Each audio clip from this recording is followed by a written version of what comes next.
All right. Hey, everybody. Chelsea here again with Core Solutions Group. You know me by now. You know our goals by now, what we're setting out to do. We're looking to help law firm owners get financial clarity all over the U.S.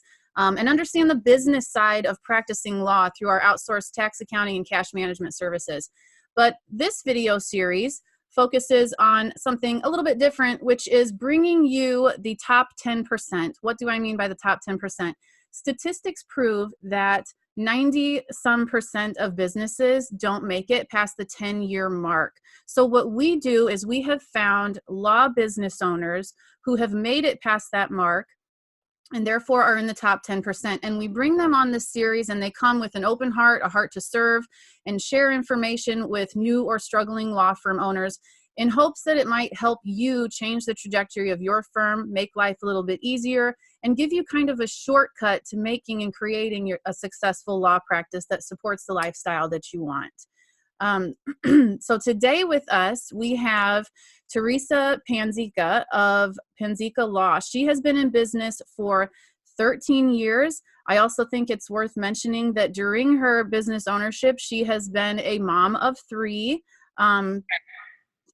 What was that? 4. 4. Oh, that's right. You just had another one. Yes, a mom of 4. So, with that comes unique struggles that I really hope that we get into today also. So, Teresa, thank you so much for giving your time today and being with us here. Let's start out. Why don't you tell us about how you came into practicing law? So I as a young kid wanted to be a movie star or a doctor. However, I was running around in my father's law firm since as far as I can remember. So the math and the science and there's a little bit of Hollywood with law, right? But it's the business side anyways. But I was really in the trenches learning the legal parts of, doing real estate and wills and trusts. So that just kind of my efforts increased throughout the years. At the end of it, I was pulling like driveway permits and doing closings at the title company as a title company clerk. So it was just a natural transition to just follow in my father's footsteps in 2006. And he was so busy at the time that I was able to just start right away. He wanted independent shops. He didn't want to combine, which I don't know how I feel about that now, but here we are. So I had my own shop. He would give me clients that he couldn't handle. And then increasingly I switched over to doing marketing and the rainmaking, which I actually enjoyed more than I thought I would. Awesome. And so you guys, right now, your firm focuses on real estate, a bunch of different real estate stuff, right? Commercial, residential, short sales, development, some condo transactions, wills, trusts, and development. And I think you grew up and your dad was already doing this. And so it kind of just fell into your lap, which I can imagine happens. But so he already had this kind of niche, as you will. And it's my understanding that lawyers can't call themselves niched in an industry, right? They specialize. Or specialized. Yeah. Well, but I'm not a lawyer, so I can say it, right? I can call it as I see it. So, this firm kind of, fell into your lap more or less, and it was already niched. Could you speak to, as opposed to having multiple practice areas? I joke in some of my presentations, I'll say you can't really sell an estate package with a side of divorce, right? It's smart to have services that kind of coincide and might be appealing to, just one person. So could you speak to, what do you think being so focused in relevant areas did for your father's firm and how you see that playing out now with yours? So any business needs to have a system. So law firms are no different. A law firm is a business.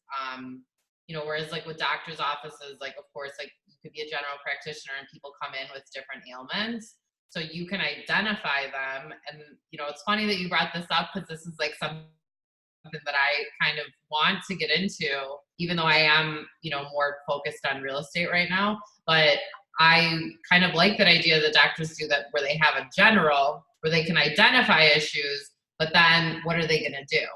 They send people out to the different areas, right? So I think that even though I am focused on real estate right now, we do get a lot of calls for other stuff, a lot, like litigation, divorce, estates, personal injury. So I think that I am actually, and I have to ask the lawyer, someone that does it, to see if you can invite other stuff, but then not necessarily take on everything. So right now we're set up only for real estate. If you ask me to do divorce, I could do it just like a doctor could do it, but is that the best person to do it? Or do you want someone that's day in, day out doing divorce? Or do you want someone that's day in, day out? Because a lot of people that the consumer who's in real estate, they normally pick a lawyer that does not do real estate to represent them. So that poses a lot of threats and problems for the consumer when they do that. So people are doing it, but I don't think those lawyers are having a fun time though. So the public, for better or for worse, but I don't think you can make a system if you're not doing a few things. You know what I'm saying? Yeah, exactly. You could do divorce and estate planning, but what are your systems, right? I could expand into other stuff too, but like, can I afford it? How am I going to do it? I don't want to take upfront fees. Like how are you going to do that? Yeah, it's a whole different template, when you get into different practice areas in terms of templates and fee structures. And it's an upfront time investment. And like you said, a totally different route. And it's like Jackofalltrades versus Masteroffew. And like you said, are you providing a lot of value being that jack of all trades, or are you providing more value being a master of few? Right. Well, just as you see it day in, day out, right? Like if you ask me about divorce, I might be able to give you some abstract kind of answer, but I can tell you, like, listen, this is what we see with buyers. This is what we see with sellers. This is what we see with short sales. We saw this yesterday from this bank, and then 2 months from now, this bank's doing something else. If you're not in there every day, how are you going to see those subtle differences? How are you going to advise the public? You're just going to say, oh yeah, I could do a short sale. Then the house is foreclosed. You don't give any insight to the client, and that's a position to be in as a consumer. Even the consumer for real estate generally does not use a lawyer that does real estate. Isn't that funny? It's kind of like we're going in circles here, because it's like it is good for the practicing attorney to pick something, but maybe to your point, like a lot of people do try to do everything, and I don't think that helps the lawyer. I really don't think it helps. I don't think it helps the consumer either. I think it's a lose-lose for everybody. Well, and I also think that if you focus on one area and you get it down so good that it becomes like the back of your hand, you know it inside and out. Like a good example, I had a client that was not a law firm a while back, and they were an association, and they needed an attorney to update their bylaws and some other documents that they had. And the first attorney that they chose charged them to research how to do that as an attorney. And they ended up paying $3,000 for this guy's education. I found an attorney in Chicago that specialized in associations and bylaws. And he told me everything that guy charged them $3,000 for free, because he knew it like the back of his hand. And we just had a conversation. And so I think that's the difference. I also think, you're a really good example of this. So the way I first noticed you was on Facebook.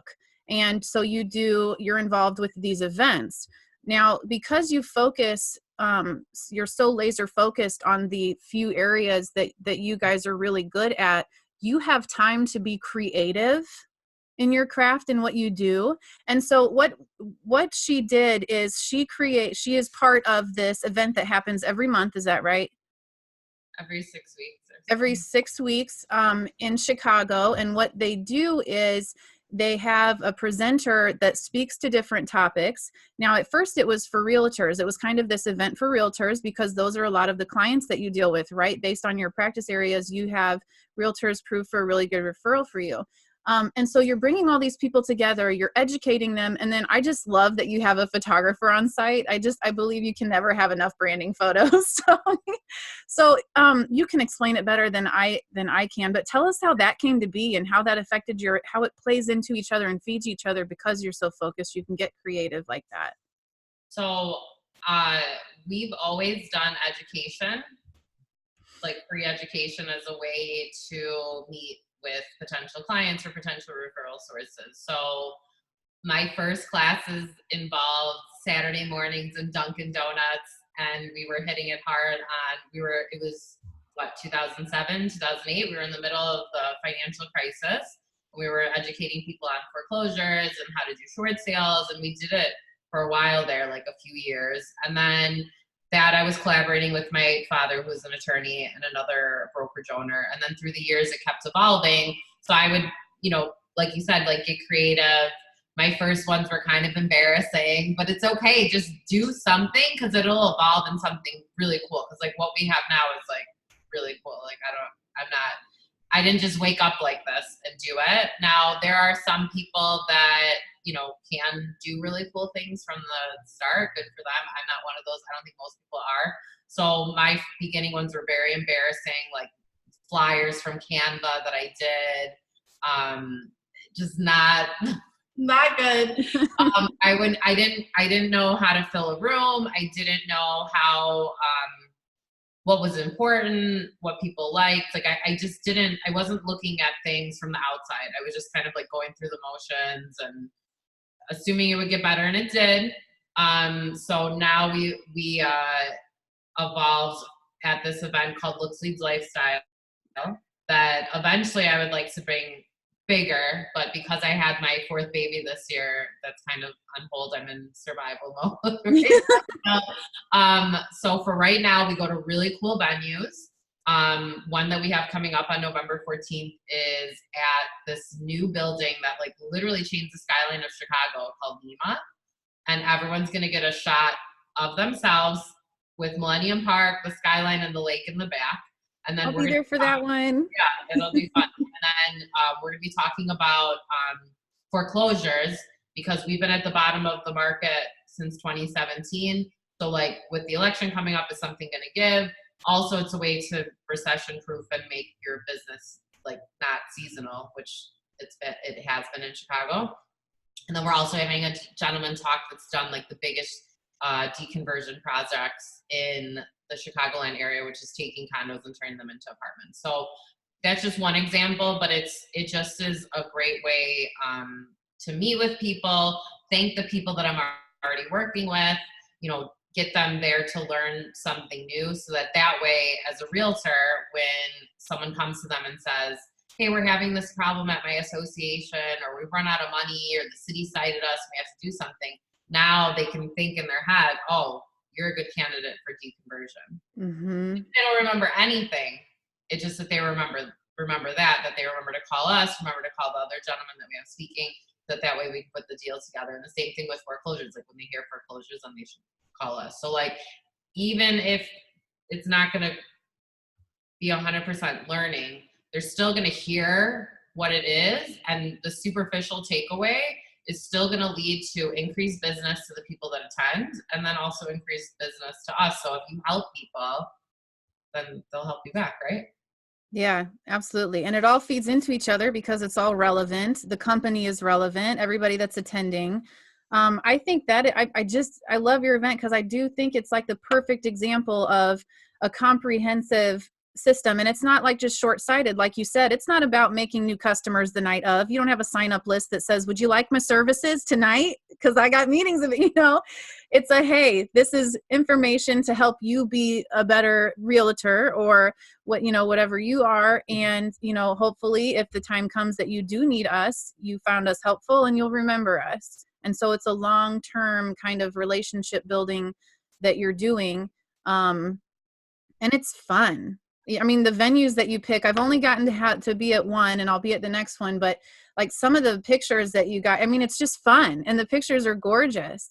Right. So yeah, I think that's a really great thing that you guys are doing. And again, it's all because you've chosen a focus. And I bet you can hold a conversation with the best of realtors, and you're not even a realtor, are you?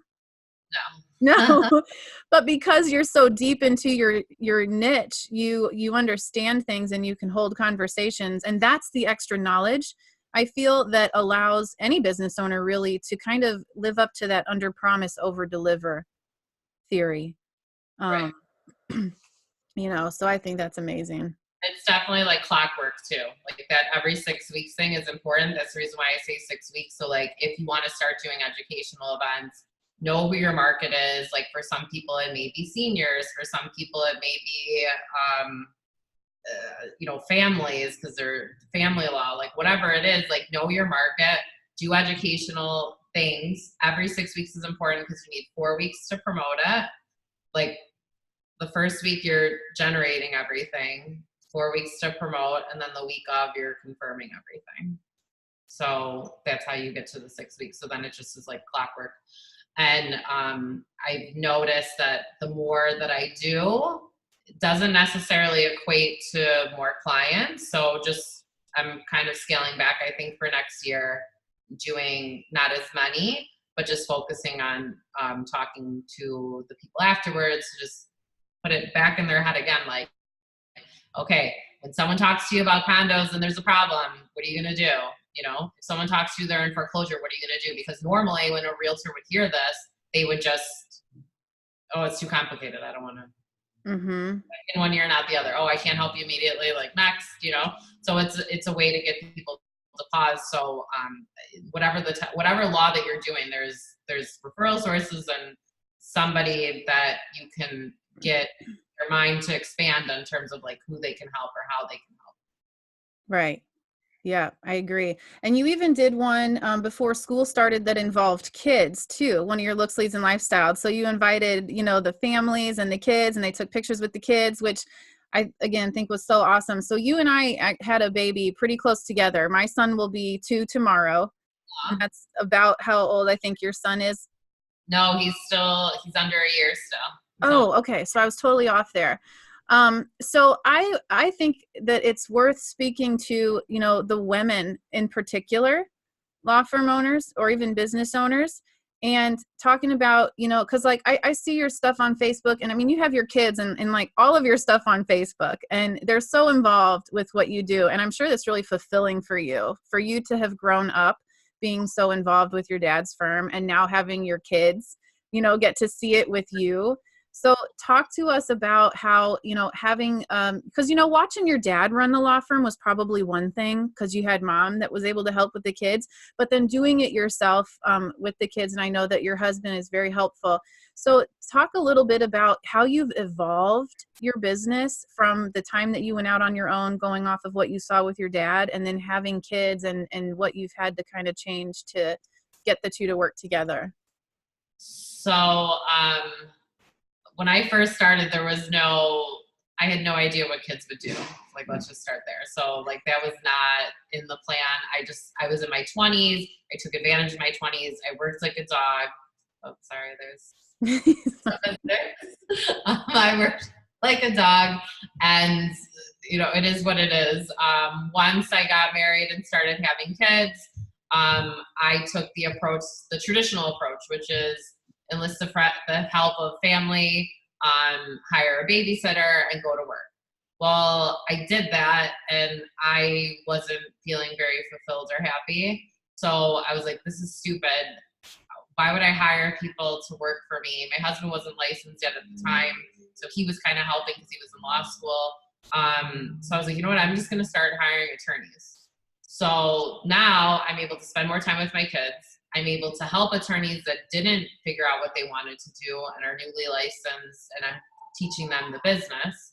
And then I'm able to do everything, right? And then I transitioned more out of like the worker bee lawyer into Rainmaker lawyer, which I never wanted to do. That's the one thing that when I was young, I did not want to be a Rainmaker. I thought it was a waste of time. Like when people talked about like helping people or talking on the phone all day, I was like, that is the worst thing I've ever heard of. Like, why would you want to do that? And now, like, that's all I want to do. So it's like funny how like my times have changed, right? So like I really enjoy that. That's my main role at the law firm now. I do have attorneys working under me. We're changing things up a little bit with structure-wise though, because attorneys, some of them wanted more pay than, a lot of people think that legal work earns a lot, and it does not. The bringing in the new business does. So they didn't want to participate in the rainmaking stuff. They just wanted to make money for legal work, and it doesn't work like that. So we're switching to having more law students supervised by an attorney, so that way it'll kind of just naturally grow, so that hopefully then those law students come up, they're going to be the supervisory attorney, and then hopefully the supervisory attorney will step up and be the salesperson, or maybe the law students will bypass the supervised person and they'll go into sales, which to me is a better gig. You make more money on that part. Yeah.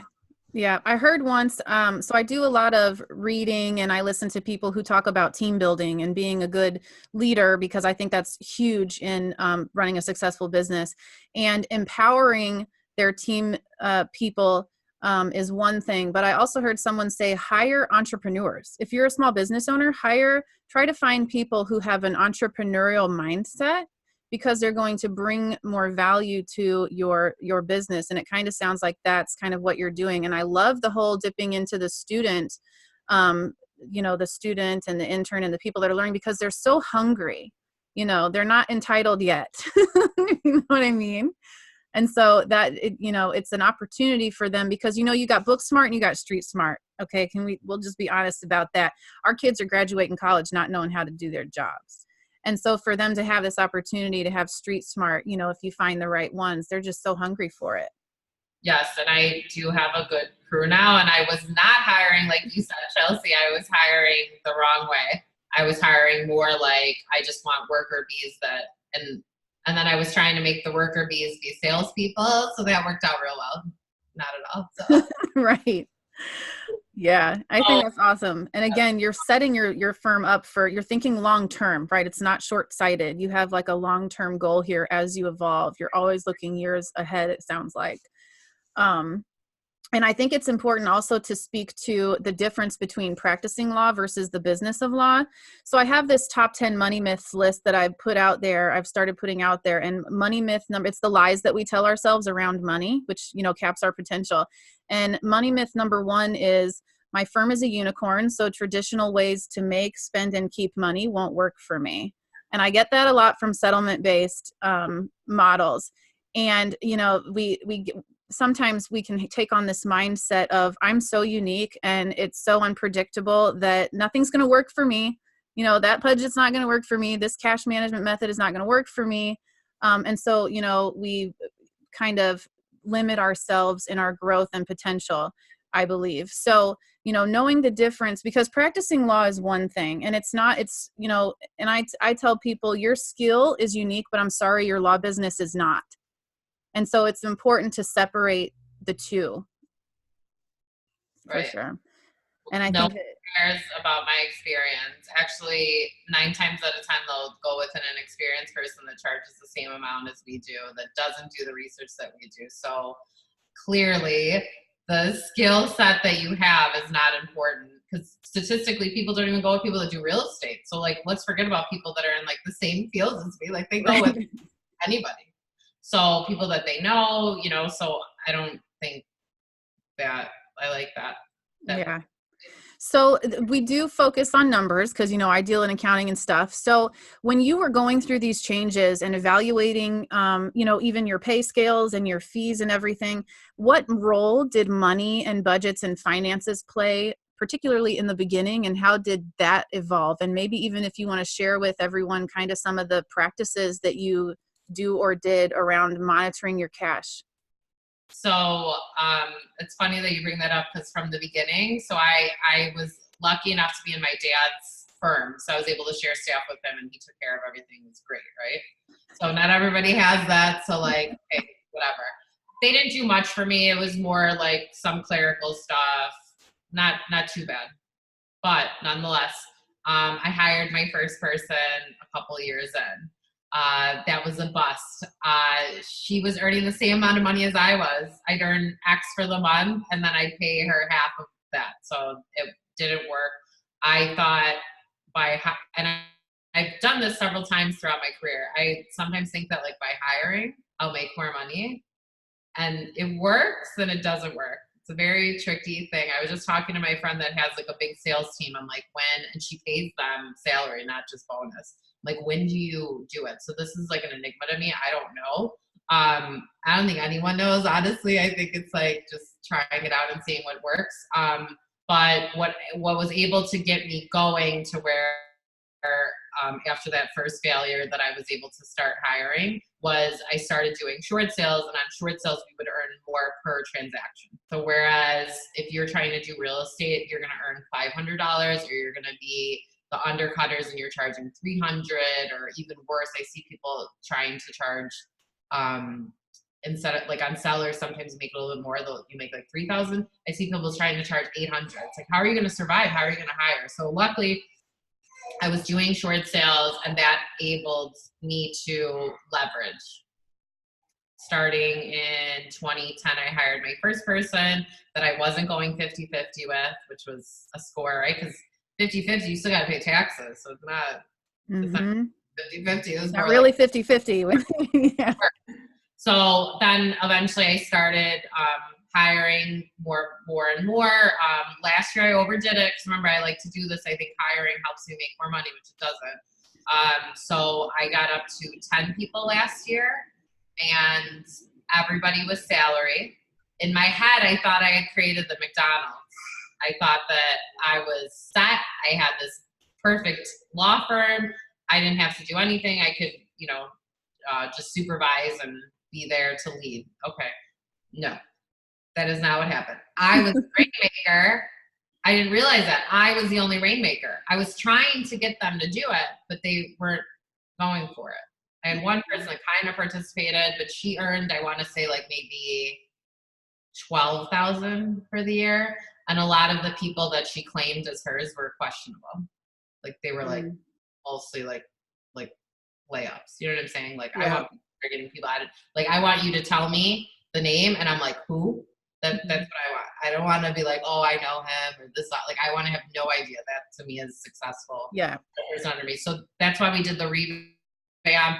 So I cut it down. So now we have 3 attorneys, including myself, and we have 3 interns, 2 of which are going to get licensed this summer, or God willing, they're taking the bar this summer. And then I have 1 admin, and then we have additional support staff that like does like the back of the house, like the scanning and the filing, like that kind of stuff.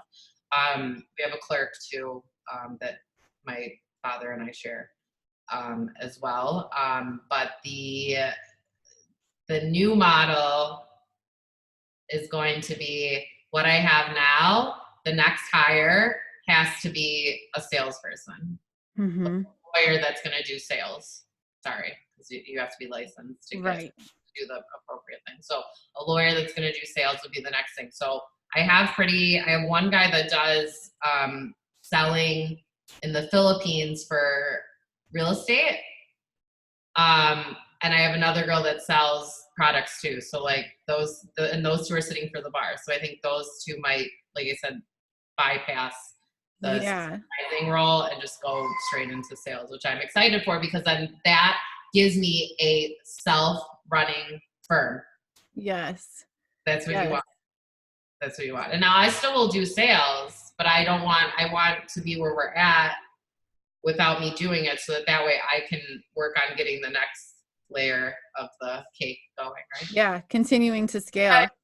Right. Yeah, absolutely. So 13 years in, and you are still being flexible and learning. And I think that that's really important. I think that a lot of times fear of failure stops people from stepping outside of that box and even trying to grow. And I think, especially as an entrepreneur, you have to get really cozy with failure and tweak and retest and be willing to fall off that cliff time and time again. Right. Yeah. Unfortunately, because I was only salesperson and was going to have a child, obviously, as much as I tried, I took a working maternity leave, which which people from like Amazon or I forgot what big corporate people started doing this. I'm not a big fan of it. I would not recommend it because I basically didn't enjoy, I mean, listen, the baby was with me and he still continues to be with me. So it's a blessing that I'm in this situation. However, I could have been doing better things when the baby was a week old. Like, you know what I'm saying? Like me trying to hang on didn't do anything. We were down in short sales. We were the same in regular stuff. So, and I wasn't even worrying about short sales. So it was just, it didn't work. So that's why around like springtime, I saw that it wasn't working. And I was like, you know what, like we need to scrap this. I saw this gentleman, do you know, is Eric Thomas. So I saw him and he's like, you guys work so hard, work.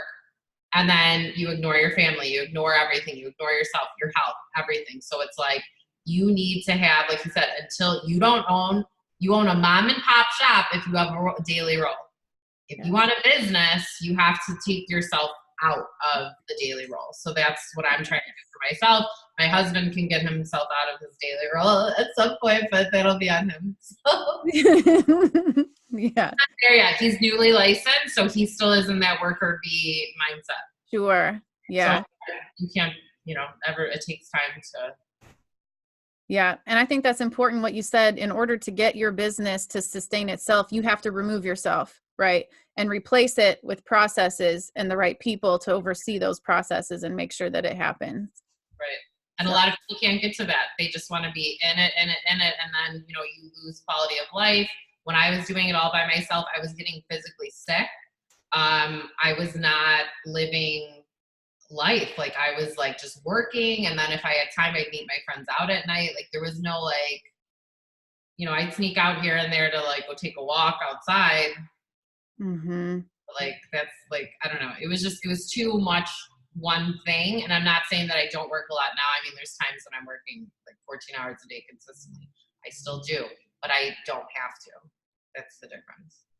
Right. I heard somewhere entrepreneurs are the only people that will leave 40-hour-a-week jobs to go work 60 to 70 hours a week for the same pay or less. Right. And I think a lot of times, and with the way that we work with clients, a lot of times you forget about that time component because you're so focused on the numbers and the money, but you forget what does that require of your time and everybody else's, and is it worth it to you to sacrifice that time, depending on where you're at in life. Because if you're a single person and you're not married and you don't have kids, like you said, you can jump in head first and dedicate all the hours that you want to your firm and be totally fine. But if you are, like you and I plan though. See, because I think I would have been in a better place than I am now if I would have hired quicker. I waited until I had to hire. So, like you could still. That's what I'm saying. Like people think like you just have to like, if you're going to work, right? Because not everyone will work. So there's two. So like some people aren't even in that category. Yeah. If you're a worker, like you can channel that into like what you said, like the systems and the processes, and like we have meetings and we check numbers. So like that thing that people don't want to let go of, like that control thing that people don't want to let go of, you can create systems and processes and meetings and checking things and looking at numbers that will fulfill that need, but allow you to let go. Yes. And so a lot of people don't leverage the residual income model of owning your own business. So have you ever heard of residual versus fixed income? So fixed income, for those that don't know, is when basically trading dollars for hours. You punch into your time clock, your money starts. You punch out, your money stops. Residual income is you set something up once, for the most part. It may require some regular maintenance afterwards, but you set something up once the right way, and that continues to make you money. You're not punching hours for dollars anymore. You're making money whether you're there or not, with leniency, of course. But when you own your own business, when you own your own firm, you step into this potential of residual income. And a lot of people never leverage that. They don't get to that point because, like you said, they might be scared to let go of that control. And they're not, trusting of the process or the person or whoever, whatever it would mean for them to let it go. Well, I don't think the trust, if you're a true control person, like, I don't think the trust part ever comes. You just use things to cope. Yeah. But I do have to say that in our profession, because we get a lot of referrals from realtors and a lot of the realtors are lone wolves, you know, a lot of that control thing comes up again. So false, they will say things like, you as the attorney needs to be more involved. It's like, no, I have attorneys or soon to be attorneys that are doing this. So it's a different ball game. So a lot of times you get pressure in our industry to do everything by yourself. Yeah. Which is not good, because it gets diluted in terms of what you're supposed to do. You know, we're talking about like sales and the lawyer, right? Well, a realtor is the same thing. Your expertise as a realtor is almost really just sales. Like they used to be called like salespeople, then they changed the word to broker. So they're just supposed to be selling all day, do some sort of work, you know, with like numbers and paperwork, but that's all automated now. The lawyer is supposed to do the legal stuff, but there's a lot of stuff that we're doing that's not legal. And brokers can't hit their numbers because they're not focusing on the sales. The lawyers aren't focusing on the sales. They just, like you said, just only make what they're putting in because they're not leveraging out anything, which is not a good way to live. Right. Exactly. Stop. And like you said, in the end, it's about making sure that you take care of yourself, that you're putting these things in place, not because you know, if only for the reason of your mental health and in your sanity, for you to be able to step away from your law firm. And so it's a trade-off. You know, and I tell people, I have some people that, you know, they vent a lot about the stressors of that, but then they're not willing to put that in place. And I'm like, well, you can do one or you can do the other, but you may not do both. You at some point you made a choice. And if you don't like it, you have to then make that choice to change it and put those processes in place so that you can be freed up to do those things. Right. Which that's, I mentioned too, the email thing. So a lot of, when we had all attorney staff, they would have to stay until like 9, 10 o'clock at night responding to emails. And there would be 5 people. This isn't like just one person that came in late. This is like they were there at 7, 8, 9 a.m. and would oh my gosh. So when we went through this transition, only because the sales weren't coming in with the short sales and I was focusing on something else. So we were going through this transition, we cut emails. Well, there's in every industry right now, there's hacking, accounting, law, you name it, there's hacking attempts. So we got our bank account compromised through email scams. So that was one reason, but also the fact that the people were working all these hours, like that's not a life either, right? Like I don't want them to be, if they're working on something like research or sales, like by all means work a lot, but they're like fighting with people like, no, that's not true. No, that's not true. No, that's not true. You know, like if how is that a good use of their time? Don't charge the clients extra for it.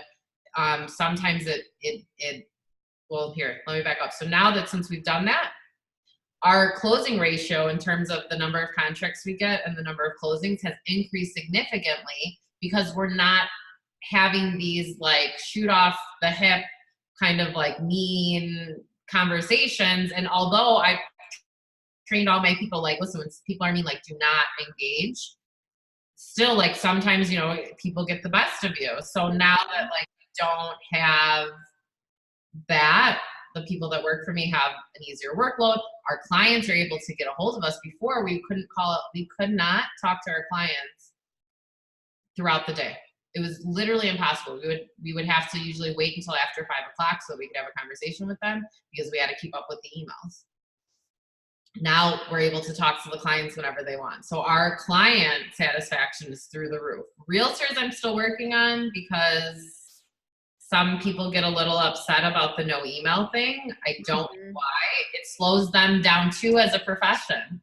Email slows you down. So now look at that. So we're doing the same amount of closings with less amount of files without emails.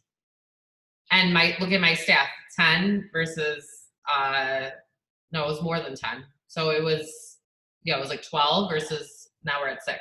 Oh my gosh, I can't believe that you guys operate. I'm one of those. I'm like the like, I can't believe you operate without email. Like I just now put a process in place because I was spending way too much time in my inbox. I'm like, I could be in here all day. I have to go. That's why. So like so don't get me wrong, we still use email. We just limited it with third parties. So Yeah. not our clients. So like the other side, people that are providing financing, they would just bombard our emails all day long when we represented purchasers. So now, guess what? The deals close and with more frequency. Wow. So instead of, burning through the firm's profits, burning through people's lives, not being able to talk to clients, now we could talk to clients, less staff, and they close with a higher ratio. So it was definitely a good idea. Now I have to get everybody else on board for it, Yes. but I'm telling you that if realtors implemented this and other lawyers implemented this, then what does that mean? They have more time for running their business development, and sales. That's the part that they don't understand, because like you said, you know what most people's business plan is now across the board in every industry? What's that? Open up their computer, go on their email, and that's it. That's not a business plan. I could totally see that. I really could. In our industry, I'm telling you, that is the only model that people follow. So if nobody's emailing on that file, that client gets ignored. And I'm telling you that we could have, at the time we had all those files, like we could have like 200 files pending, right? You think that they were emailing all 200? No, it was like maybe like 10 or 20 a day. But it took the entire day. Right. And then sometimes it was the same 10 or 20 for like an entire 6-week period. What are we doing? What are we doing? So only like some people need emails and others don't. No, it's those people have abused emails to the point that it's making like whatever, like the 10 to 20% of people that abuse emails, right, are making the rest of the world unproductive. So when I talk to people that love emails and, they only close 14 deals a year, well, why? Because your business plan is you wake up in the morning and that's where you live, is your inbox. Yes. I can relate, because I started doing the same thing and I had to catch myself and put a process in place so that I would stop doing that. So I can really appreciate that you've been a change agent in this area where, a lot of people would not think, well, let's close down our email for the most part. You say that to somebody and they're probably going to freak out. And not only that, but I would like to point out the fact that clearly you have KPIs that you're tracking, because you're able to tell us that you had a certain area of your practice increase in efficiency and productivity when you made this move. So clearly you have the business entrepreneur mindset and the understanding to watch different areas of your firm and monitor them, because when you tweak, you can't measure what you can't see. And if you're not looking at what's changing the tweak, and if you're not monitoring how that changes things, then it was for nothing. And so I can really appreciate that. So that was not my idea. So that I got from a gentleman in Houston, Texas. He was a CEO or CFO of the store Francesca's, and he went into real estate.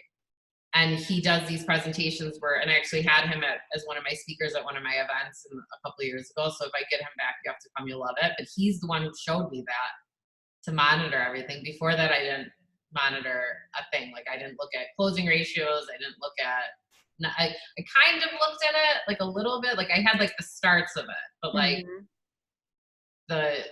definitely no ratios. Yeah. No tracking different periods, tracking cancellations, tracking cancellation reasons. Yep. Having all this data helps you serve the consumer better, because then we can tell them, like, listen, most deals close because of X and Z. So guess what? Now, so one of the biggest reasons why deals cancel is because of cold feet.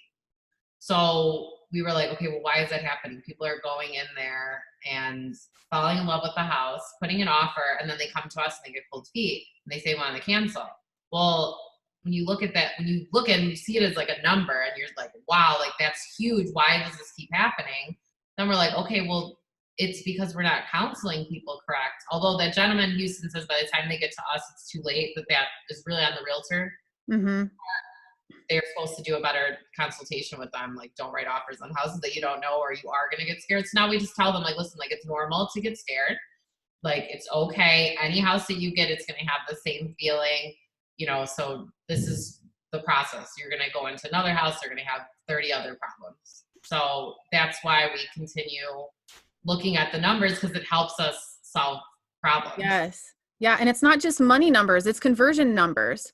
And I think that's really important too, because the conversion numbers do translate into money numbers and finances, but that's kind of where it starts. And so, you know, I'm sure that tracking those numbers and installing that practice into your business of looking at these numbers and this data completely transformed your decision making and also expedited your route to efficiency and profitability, and, you know, on this path where you're still walking and will always be. I mean, you never arrive, right? You never wake up one day and you're like, okay, I'm here, I'm done growing.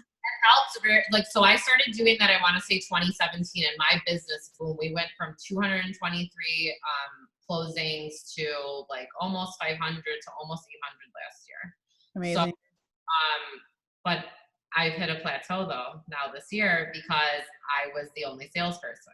I kept trying to figure out 5-year plans, Chelsea, and I couldn't do it because I hadn't realized that I was prefacing everything on me being the salesperson. How can you continue to grow if I'm the only person working on bringing stuff in? Like, there's hours in the day. Like, I cannot help every single person. I cannot call every single person. So I need to have more people in order to try to help as many people as we can.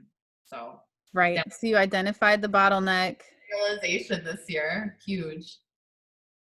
That's awesome. Great.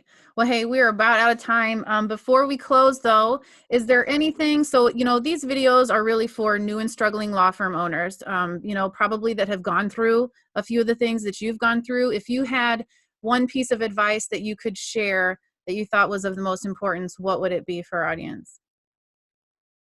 So when you're getting started, try to do something that financially makes you the most amount of money so you could start leveraging right away. For sure. Identifying the most profitable areas. That's the only way I was able to survive. So typically those are the ones that are harder, take more time, that probably someone like me who has 4 kids, if I was running a solo shop, like I probably maybe wouldn't want to do. Mm-hmm. So more fees. And then as you grow, then you could start doing everything and diversify, which is what we did. Because in the beginning, I was getting help from my dad feeding me clients, sharing the staff. But then when that stopped because the market changed and we shifted to foreclosures, then I was having to get it myself. And luckily you get paid a lot on those. So then that's when I was able to build up and start with that. So try to do something that you make a lot on. I think that's good advice, because a lot of people, when they first go into business, they blanket everything, and anybody who knocks on their door, even if it's not profitable, we jump at it and we're like, yes, business through the door, right? So I think that saying no has a lot of power. I would have to agree with you. I think that's great. And so instead of just like picking like one thing, right? So like figure out something that you know how to do it well, make the system for yourself, because then this will lead you to the path where you could start leveraging. Yes, and building on top of and getting creative, and yeah, awesome. Having fun. Yes, you have to have fun. If you're not having fun, do something else. There's other areas, like I get it, if you're doing PI, like, you know, it's a more serious thing, but if you're doing something like real estate, you can have fun with it. I'm drawing a blank for other types of law, but yeah, criminal maybe might not be so enjoyable. Right. So maybe I'm just but I see a lot of real estate people that are serious, though, like very serious. Yeah. Yeah, guy. It's like, why? It's fun. It's happy. It's celebratory. And don't get me wrong, we help people in short sale, and it's not the best of situations. Usually they're happy and relieved when we get rid of the problem. Yeah. Yeah, that's it. They wouldn't be coming to you if they didn't need some type of a solution, even if it's an unfortunate situation. For sure. Awesome. Well, if people want to get a hold of you or have any additional questions, is there any way that they can contact you? Or definitely share your Facebook page, because I've suggested to other lawyers even to follow you on Facebook, because I think you just do a really good job. So if they want to look at more information, everything's kind of like centralized at my law firm's website. So panzikalawoffice.com. There's links to all the social media there, so it's easier than spouting those all off to you. And if they want to call, and if they have any questions, 773-267-6630 is our phone number. If anybody's watching that is in law school or just got licensed, you know, we're not in hiring mode yet because I'm still getting out of baby mode, but it's good to have people on deck. So I'd like to talk, and we're immediately salespeople. We're going to be paying on production for lawyers wise. So if there's lawyers that are interested in sales, call me. There you go. There you have it. All right. Thank you so much for making time for us today. I know you are so busy, so I really appreciate it. I had so much fun. Thank you for having me. Yes. All right, guys. Until next time.